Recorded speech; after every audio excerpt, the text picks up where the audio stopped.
Children's today we start standard 6 Hindi chapter number 12 Birbal की चतुराई। परिचयात्मक प्रश्न। अकबर कौन था? बीरबल कौन था? प्रतिबिंब। पाठ के माध्यम से बालकों को बुद्धिमत्तापूर्ण निर्णय लेने के लिए प्रेरित करना। परिकल्पना। क्या आपने पढ़ा या सुना है कि बीरबल ने एक अहंकारी विद्वान के अहंकार को किस प्रकार चूर किया था?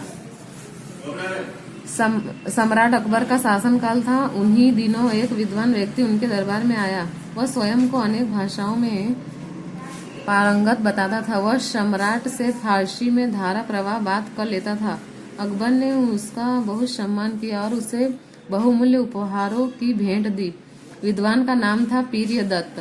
प्रियदत्त में एक अवगुण था। वह विद्वान तो था परंतु अहंकारी भी था। वह इस विषय में बड़ी बड़ी डींगे मारा करता था।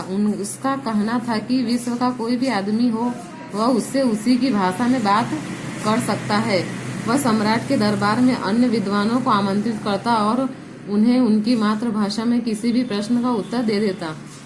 तेलुगु के विद्वान प्रियदत्त से तेलुगु में प्रश्नोत्तर करते। संस्कृत के विद्वान उससे संस्कृत में बातचीत वाद विवाद करते। कोई कन्नड़ में प्रश्न करता तो वह कन्नड़ में उत्तर देता। कोई अरबी में बात करता तो उसे भी उसी भाषा में उत्तर मिलता। प्रियदत्त अपनी वाक्पटुता और भाषा ज्ञान में सभी को चकित कर देता। Turn your page. सम्राट अकबर और उनका सारा दरबार प्रियदत्त की भाषीय विद्वता और उस पर अधिकार से प्रभावित था, परंतु अब प्रियदत्त में अहंकार प्रवेश कर गया था। इतने अधिक मान सम्मान और वाक्पटुता ने उसे अहंकारी बना दिया था। उसने एक दिन भरे दरबार में सम्राट को संबोधित करते हुए चुनौती दी। हजूर, कल प्रातः तक जो मुझे मेरी मातृभाषा का नाम बता देगा मैं उसे अपना अग्रणी मान लूंगा, परंतु यदि ऐसा न हुआ तो मुझे सभी से ऊपर और सर्वश्रेष्ठ मानना होगा।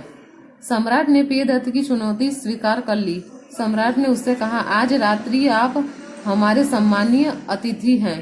कल प्रातः आपका प्रश्न उत्तर के लिए प्रस्तुत किया जाएगा। प्रियदत्त दरबार से प्रस्थान कर गए। उसके जाने के बाद सम्राट ने दरबारियों से कहा, क्या तुम लोगों में से किसी ने प्रियदत्त की मातृभाषा का अनुमान लगाया? दरबारियों ने सम्राट की ओर देखा और न में गर्दन हिलाकर नजरें झुका लिया। अतः में अकबर ने बीरबल से पूछा, बीरबल, दरबार की प्रतिष्ठा दांव पर है। मुझे लगता है कि तुम इस समस्या का समाधान कर सकोगे। मैं प्रयत्न करूंगा हजूर, बीरबल ने कहा। उस रात जब प्रियदत्त अपने कमरे में सो रहा था, बीरबल छिपकर चुपके से उसमें प्रवेश कर गया।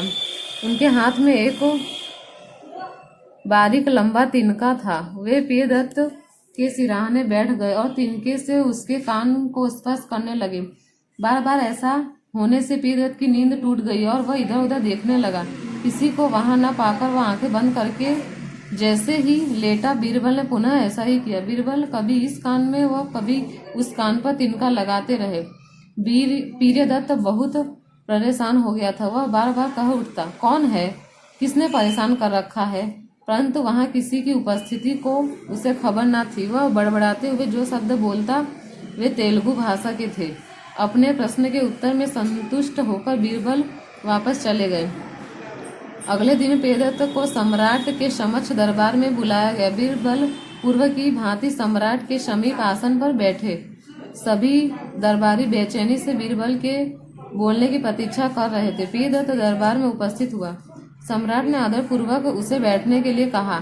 इसके पश्चात सम्राट ने बीरबल को बोलने की आज्ञा दी।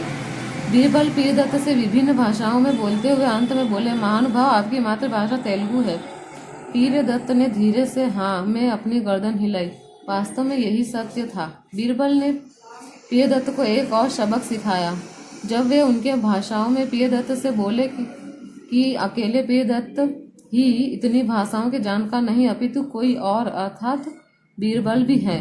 प्रियदत्त ने दरबार को वे सभी उपहार लौटा दिए जो सम्राट ने उसे दिए थे और दरबार से प्रस्थान कर गया। उसके जाने के बाद अकबर ने बीरबल से पूछा, बीरबल बताओ तो तुमने प्रियदत्त की मातृभाषा के विषय में किस प्रकार पता लगाया? हुजूर, यद्यपि कोई भी कितनी भी भाषाएं धारा प्रवाह बोल सकता है, परंतु कोई कठिनाई या संकट आ जाने पर वह अपनी मातृभाषा में ही बोलता है। जब मैंने कल रात उसकी नींद में विघ्न डाला तो वह तेलुगु में बड़बड़ाई। इस प्रकार मैंने जाना कि उसकी मातृभाषा तेलुगु है। सम्राट बीरबल की चतुराई पर प्रसन्न हुए और उन्हें बहुमूल्य उपहार दिए।